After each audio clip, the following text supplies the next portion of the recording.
నమస్కారం. లక్ష్యం కార్యక్రమానికి స్వాగతం.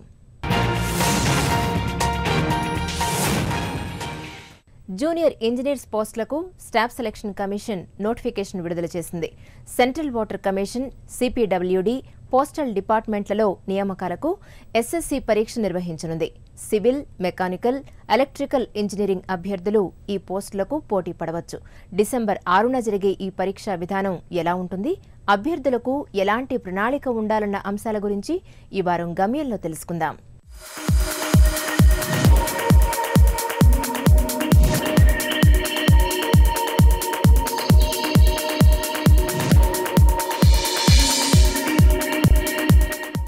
కేంద్ర ప్రభుత్వ సంస్థలలో నియామకాల కోసమై స్టాఫ్ సెలక్షన్ కమిషన్ 2 నోటిఫికేషన్లు విడుదల చేసింది. జూనియర్ ఇంజనీర్స్ అలాగే CHSL combined higher grade secondary grade level examination, ఈ 2 నోటిఫికేషన్స్ విడుదల చేసింది స్టాఫ్ సెలక్షన్ కమిషన్.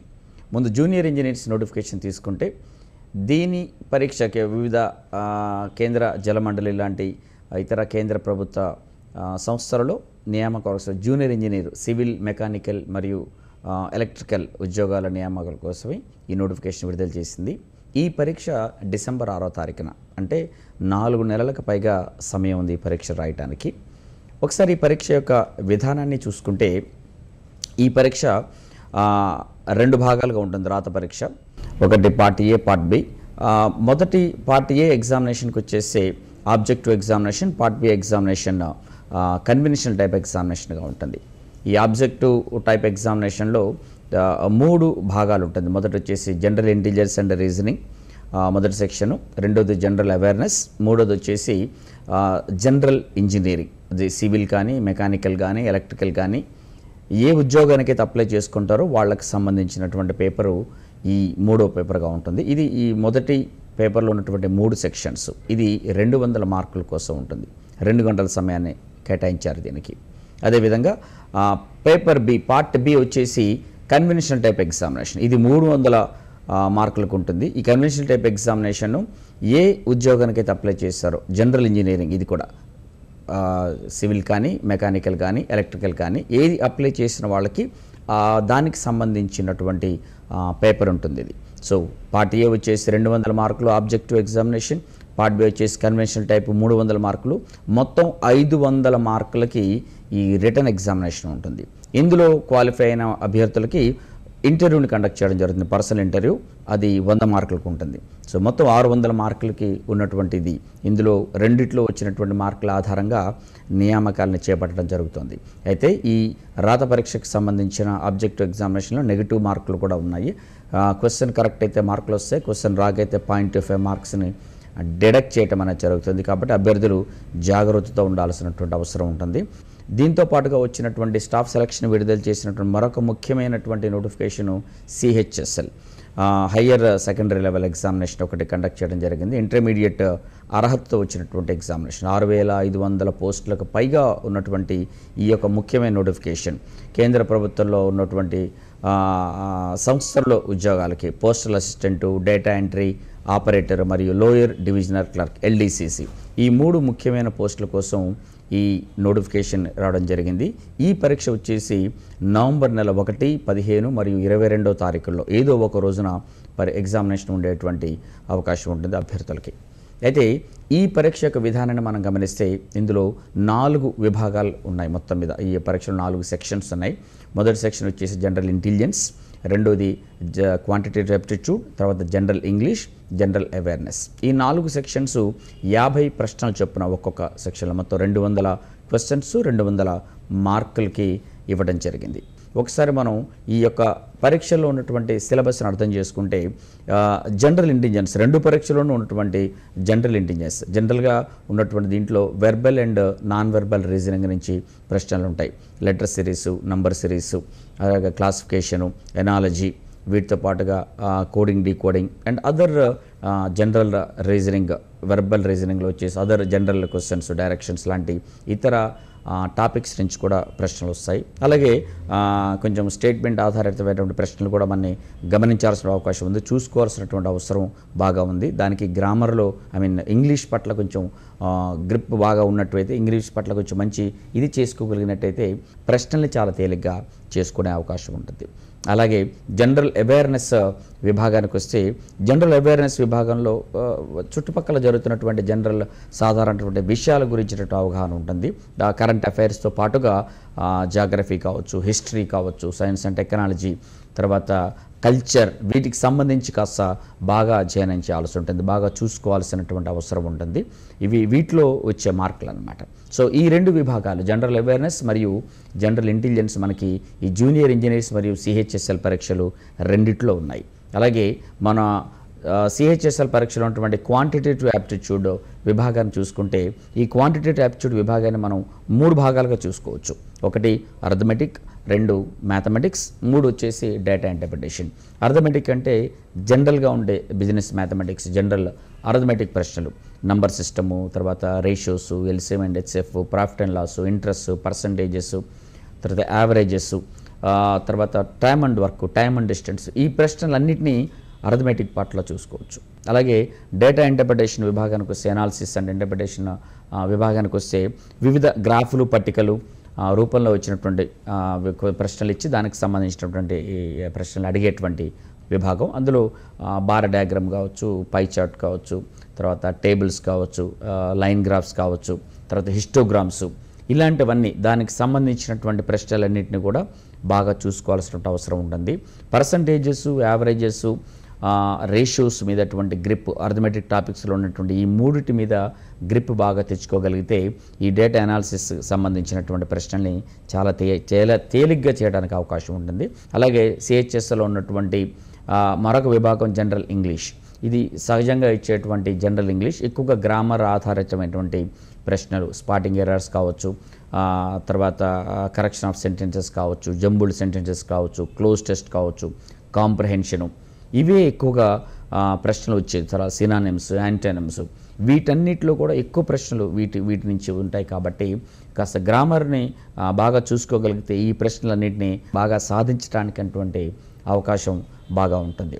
అట్లాగే మనం జూనియర్ ఇంజనీర్స్ విభాగంలో ఉన్నటువంటి వారికే మాత్రమే ఉన్నటువంటి వారు ఏ ఎక్కువటువంటి పోస్ట్కి అప్లై చేస్తున్నారు, సివిల్ కానీ, మెకానికల్ కానీ, ఎలక్ట్రికల్ కానీ, దేనికి అప్లై చేసుకుంటే దానికి సంబంధించినటువంటి సబ్జెక్టు థరో అయిపోయి ఉండాలి. సో మన జూనియర్ ఇంజనీర్ ఎగ్జామినేషన్స్కి ఉన్నటువంటి 4 నెలల పైగా సమయాన్ని, అలాగే సిహెచ్ఎస్ఎల్ ఎగ్జామినేషన్కి ఉన్నటువంటి 3 నెలలకు పైగా సమయాన్ని, దాదాపుగా 4 నెలల సమయాన్ని దానికి కూడా కరెక్ట్గా యూటిలైజ్ చేసుకోగలిగితే కేంద్ర ప్రభుత్వ రంగంలో ఉద్యోగం దాదాపు 20,000కు పైగా జీతాలు ఉన్నటువంటి ఈ ఎల్డీసీ లాంటి ఉద్యోగాలు కేంద్ర ప్రభుత్వ రంగ సంస్థల్లో రావాలనుకుంటే ఈ అవకాశాన్ని బాగా ఉపయోగించుకుంటే, అటు జూనియర్ ఇంజనీర్గా కానీ మీకు అవకాశం ఉంటే, లేకపోతే క్లరికల్ కానీ ఏది అప్లై చేసిన వాళ్ళకి ఒక చక్కని అవకాశం ఈ నోటిఫికేషన్ కల్పిస్తుంది.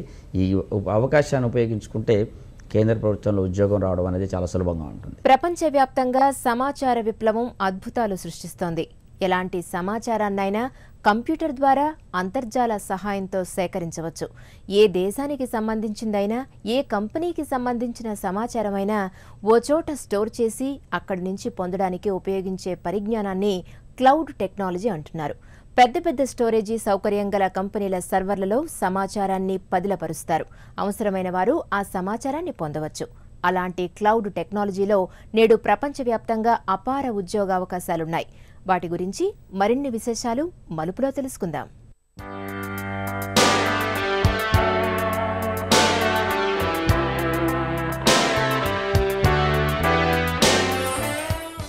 నా పేరు రాజశేఖర్. క్లౌడ్ టెక్నాలజీ కోర్సు చేయాలనుకుంటున్నాను. క్లౌడ్ టెక్నాలజీలో అవకాశాలు ఎలా ఉంటాయో తెలుపగలరు.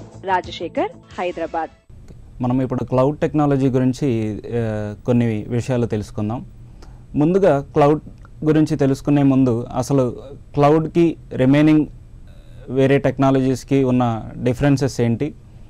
ఇప్పుడు చాలా టెక్నాలజీస్ ఉన్నాయి, జావా, .NET కానీ ఇలాగా. అన్నిటినీ కాదని మనం క్లౌడ్కే ఎందుకు వస్తున్నాం? ఇప్పుడు ప్రజెంట్ ప్రపంచం అంతా క్లౌడ్ కంప్యూటింగ్ వైపు ఎందుకు చూస్తుంది అనే దాని గురించి మనం తెలుసుకుందాం ఫస్ట్. సో ఇప్పుడు మనం ఏదన్నా ఒక అప్లికేషన్ డెవలప్ చేయాలి అని అంటే ఆ అప్లికేషన్కి మనం ఒక మంచి ఆర్గనైజేషన్, రిప్యూటెడ్ కంపెనీని అప్రోచ్ అవ్వాలి.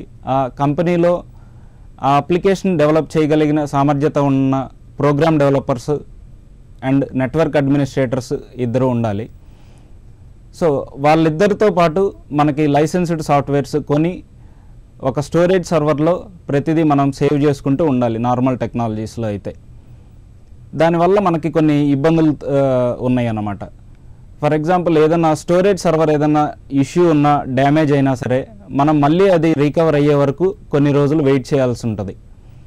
దానికి ఏంటంటే టైం వేస్ట్ అవుతుంది, ప్రోగ్రామర్స్ అందరూ ఖాళీగా కూర్చోవాల్సిన పరిస్థితి మొత్తం రికవర్ అయిపోయే వరకు. అండ్ లైసెన్సెస్ కూడా ముందే పర్చేస్ చేయాలన్నమాట. జావాలో చాలా వర్షన్స్ ఉన్నాయి, JDK 1.3, 1.4, 1.5 అనేది. సో ఇన్ కేస్ మనం మన అప్లికేషన్ని జావా 1.4లో చేయాలి అని మనం ముందుగా అనుకున్నాం. ఒక 6 నెలలు ప్రోగ్రామర్స్ అందరూ కష్టపడి అప్లికేషన్ని ఒక స్థాయి దాకా తీసుకొచ్చారు. సడన్గా జావా కొత్త వర్షన్ రిలీజ్ అయింది అనుకోండి. కొత్త వర్షన్ రిలీజ్ అయినప్పుడు మనకి అందులో ఎక్కువ ఫీచర్స్ ఉన్నాయి, సెక్యూరిటీ లెవెల్స్ కూడా బాగున్నాయి అని మనకు అనిపించినప్పుడు మనం మళ్ళీ మనకు కావాల్సిన అప్లికేషన్ని కొత్త దాంట్లోకి మార్చుకోవాలి అని అంటే దానికి టైం కన్జంప్షన్ ఎక్కువ ఉంటుంది అన్నమాట. వీటన్నిటినీ ఓవర్కమ్ అవ్వాలి అని అంటే మనం క్లౌడ్ టెక్నాలజీ అనే దాన్ని చూస్ చేసుకుంటున్నాం. క్లౌడ్ టెక్నాలజీ అనే దాన్ని ఎందుకు చూస్ చేసుకుంటున్నాము అంటే ఇందులో మనం లైసెన్సెస్ ముందే పర్చేస్ చేయక్కర్లేదు. ఇది పే యాస్ యూ గో అనే కాన్సెప్ట్ మీద డిపెండ్ అయి ఉంటుంది. అంటే ఏంటంటే మనం ఎంతైతే ఉపయోగించుకున్నామో క్లౌడ్ స్టోరేజ్ సర్వర్ని కావచ్చు, అప్లికేషన్ సర్వర్ని కావచ్చు, ఇన్ఫ్రాస్ట్రక్చర్ని కావచ్చు, వాటికి మాత్రమే మనం బిల్ పే చేయాలి. మన పోస్ట్ పెయిడ్ మొబైల్ బిల్లు, లేదు మన ఇంటికి వచ్చే ఎలక్ట్రిసిటీ బిల్ ఎలా అయితే పే చేస్తామో మనం వాడిన దానికి మాత్రమే. అలానే ఈ క్లౌడ్ అన్నమాట. ప్రపంచవ్యాప్తంగా ఇప్పుడు క్లౌడ్ అనేది మొదటి స్థానంలో ఉంది, క్లౌడ్ కంప్యూటింగ్ అనేది. సో రాబోయే రోజుల్లో కూడా దగ్గర 14 million jobs only cloud computing మీదే వస్తాయి అనడానికి ఎటువంటి సందేహం లేదనమాట. ఈ క్లౌడ్ కంప్యూటింగ్ అనేది ఎంతమందికి ఏ విధంగా ఉపయోగపడుతుంది అనే దాని విషయానికి వస్తే, ఇప్పుడు బీకామ్ కానీ ఏదైనా డిగ్రీ చదివిన వాళ్ళు ఉంటారు, బీకామ్, BA. సో ఆ కంప్యూటర్స్ బ్యాక్గ్రౌండ్ ఉన్న వాళ్ళు ఎవరైనా సరే, బీటెక్ IT కావచ్చు, CSE కావచ్చు, లేదు MBA వాళ్ళు కావచ్చు, ఎవరైనా సరే దీన్ని చేయొచ్చు అనమాట. ప్రోగ్రామింగ్ నాలెడ్జ్ బాగా ఎక్కువ ఉన్న విద్యార్థులైతే కంప్లీట్గా డెవలప్మెంట్కి వెళ్ళొచ్చు. లేదు మనం ఓన్లీ సర్వర్ సైడ్ అడ్మినిస్ట్రేషన్ చేసుకోగలం, ఉన్న కంపెనీలో ఉన్న ఎంప్లాయీస్ అందరినీ మనం మేనేజ్ చేసి కరెక్ట్గా అడ్మినిస్ట్రేషన్ యాక్టివిటీస్ మనకి బాగా వచ్చు అని అనుకున్న వాళ్ళు క్లౌడ్ అడ్మినిస్ట్రేషన్కి వెళ్తారు. సో అక్రాస్ ఏపీ అండ్ తెలంగాణలో వచ్చేసరికి మనకి చాలా ఇన్స్టిట్యూట్స్ ఈ క్లౌడ్ కంప్యూటింగ్ కోర్స్ ప్రొవైడ్ చేస్తుంది. తక్కువ ఫీజెస్ తోటే దగ్గర 10,000 నుంచి 20,000 లోపలే ఉంటుంది ఫీజు కూడా. అండ్ దీనికి ఎగ్జామినేషన్స్ కూడా కొన్ని రాయాల్సి ఉంటుంది అనమాట, సర్టిఫికేషన్ పాయింట్ ఆఫ్ వ్యూలో. ఇప్పుడు ఎందుకంటే ప్రతి ఒక్కరూ ఇన్స్టిట్యూట్ సర్టిఫికేట్లని అంత తొందరగా పట్టించుకోవట్లేదు అనమాట బయట ఎక్కడ చేసినా. ఇప్పుడు మనం ఏం చేసినా వ్యాలిడ్ సర్టిఫికేషన్, క్లౌడ్ కంప్యూటింగ్ దగ్గర నుంచే ఒక సర్టిఫికేషన్ రావాలి. సో అలాగ ఒక సర్టిఫికేషన్ రావాలి అంటే ఆన్లైన్ ఎగ్జామినేషన్ అనేది క్లౌడ్ వాడు ప్రొవైడ్ చేస్తున్నాడు. అడ్మినిస్ట్రేటర్ అయినా, డెవలపర్ అయినా, ఏదైనా సరే ఒక $200 ఫీజు ఉంటుంది ఎగ్జామినేషన్ ఫీజు. ఆ ఫీజు పే చేసిన వెంటనే ఎగ్జామినేషన్ డేట్ అన్నీ బుక్ చేసుకొని మనం నియర్ బై సెంటర్ కానీ, లేదు అని అంటే ఆన్లైన్లోనే ఎగ్జామ్ రాసే ఫెసిలిటీస్ కానీ 2 ఆప్షన్స్ ఇస్తుంది క్లౌడ్ కంప్యూటింగ్ ద్వారా. సో ఈజీగా నేర్చుకోగలం మనం.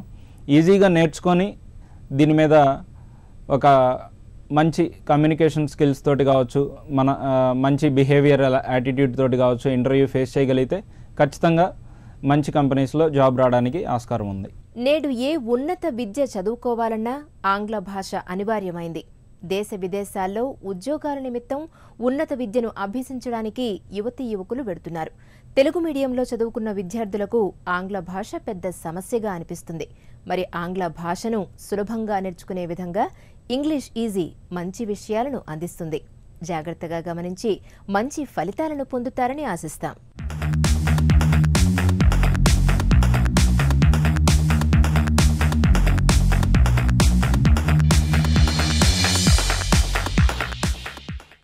ఇంగ్లీష్ నేర్చుకునే క్రమంలో హాలీవుడ్ సినిమాలు చాలా ఉపయోగపడతాయి. ప్రారంభంలో ఇంగ్లీష్ సినిమా సంభాషణలు సులభంగా అర్థం కాకపోవచ్చు. భాష నేర్చుకోవడం ఓ అలవాటు ప్రక్రియ అని ఎప్పుడూ మరవద్దు. మరి 10 ఇంగ్లీష్ సినిమాలు చూసే బదులు ఒకే సినిమాను 10 సార్లు చూడడం వల్ల ఎంతో లాభం ఉంటుంది. పోటీ పరీక్షలకు తయారయ్యే విద్యార్థులకు, ఆంగ్ల భాషపై పట్టు సాధించాలనుకునే ఔత్సాహికులకు ఉపయోగపడేలా ఇంగ్లీష్ ఈజీలో ఆంగ్ల భాషా విశేషాలు తెలుసుకుందాం.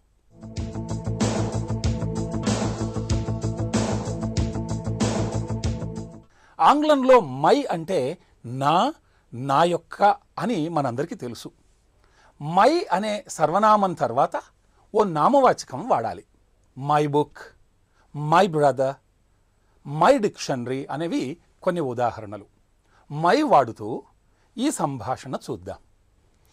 What are they? What are they? They are trees. They are trees. Whose trees are they? Whose trees are they?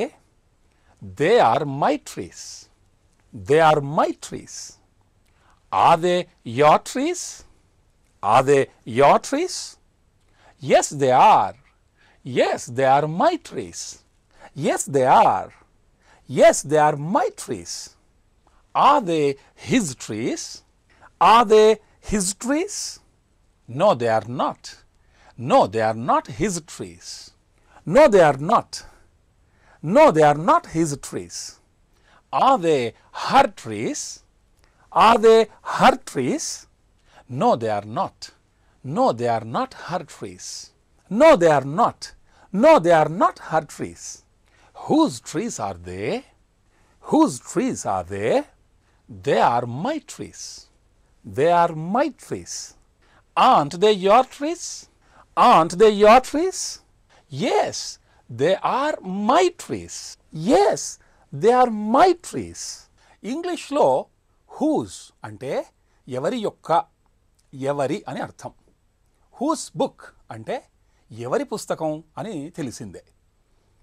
దానికి సమాధానంగా my book, his book, her book ఇలా రకరకాలుగా చెప్పుకోవచ్చు.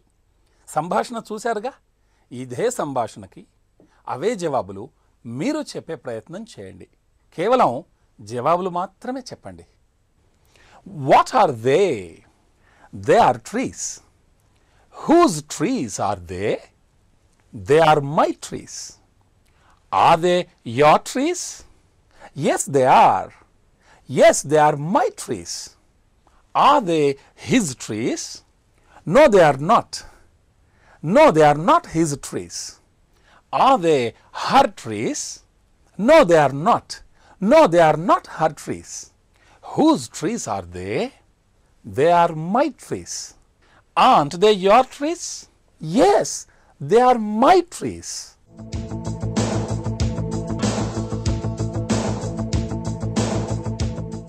స్కేప్ గోట్ అనే పదాన్ని నిత్య జీవితంలో తరచుగా వింటుంటాం. తెలుగులో బలి పశువు అంటాం స్కేప్ గోట్కి సమానార్థంగా. దీనికి చక్కని కథ ఉంది. బైబిల్లో ఒక పండగ దినాన, పర్వదినాన క్రైస్తవ మత పెద్ద 2 మేకలను తీసుకొని వచ్చి ప్రార్థనా గీతాలు ఆలపించిన తర్వాత ఒక మేకని భగవంతుడికి అర్పిస్తారు బలి రూపంలో. 2వ మేకను తీసుకొని పూజా కార్యక్రమాలు అయిన తర్వాత ఆ పురోహితుడు ఇలా చెబుతాడు, ఈ మేకని అడవిలోకి వదిలేస్తున్నాం, దీనికి ఎలాంటి హాని చేయకూడదు, అందరూ చేసే పాపభారాన్ని ఈ మేక మోస్తుంది అని వారు ఆ పురోహితులు అక్కడ దాన్ని ప్రకటించి అడవిలోకి వదిలేస్తారు ఈ 2వ మేకను. మొదటి మేక ఎలాగూ చనిపోయింది. ఈ 2వ మేకను ఎస్కేప్ గోట్ అంటారు. అంటే అడవిలోకి అది పారిపోయింది కదా, అందుకే దాన్ని ఎస్కేప్ గోట్ అంటాం. అంటే రేపొద్దున అందరి పాపాన్ని మోయవలసిన బలి పశువు అన్నమాట అది. రాను రాను ఎస్కేప్ గోట్ అనే పదప్రయోగంలో ఆ మొదటి అక్షరం అయినటువంటి ఈ అనేది ఎగిరిపోయింది. అంటే ఎస్కేప్లో ఈ ఎస్కేప్ అయిపోయింది. అప్పటి నుంచి అది స్కేప్ గోట్ అని తయారైంది. స్కేప్ గోట్ అంటే ఇంగ్లీష్లో a person or group made to bear the blame for others or to suffer in their place అనే అర్థాన్ని చెప్పుకుంటాం. దీన్ని ఒక ఉదాహరణ రూపంలో వాక్య ప్రయోగంలో చూస్తే, he felt he had been made a scapegoat for the incompetence of his boss అని చెప్పుకోవచ్చు. అంటే తన అధికారి చేతగానితనానికి తాను బలి పశువునయ్యానని ఆయన వాపోయాడు అని అర్థం. మొత్తానికి స్కేప్ గోట్ అంటే బలి పశువు అనే అర్థంతో ఈరోజు వాడుతున్నాం.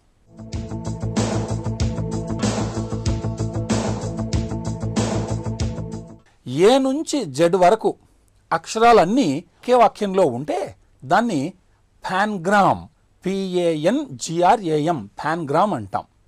ఒక ఉదాహరణగా, the 5 boxing Wizards jump quickly అనే వాక్యం తీసుకోండి. అందులో ఏ నుంచి జెడ్ దాకా అన్ని అక్షరాలు ఎక్కడో చోట వచ్చి ఉంటాయి.